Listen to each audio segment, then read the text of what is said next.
Welcome to this second podcast, Design Your Life. My name is Erwin Mecha. I'm designer and entrepreneur. I'm here to help you to reach the next level. If you are interested by design skills and investment, you are in the right place. Today, let's review the 10 principles for a good design by RAMS for Brown. Let's get started. Number 1. Good design is innovative. Number 2. Good design makes a product useful. Number 3. Good design is aesthetics. Number 4. Good design makes a product understandable.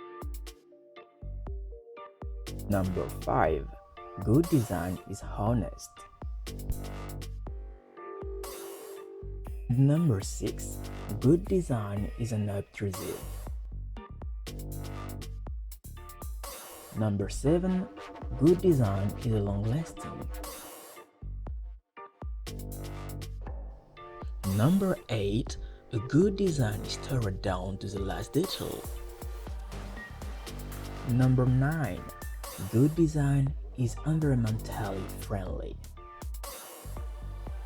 And number 10. Good design is a little design as possible. Don't forget to comment below.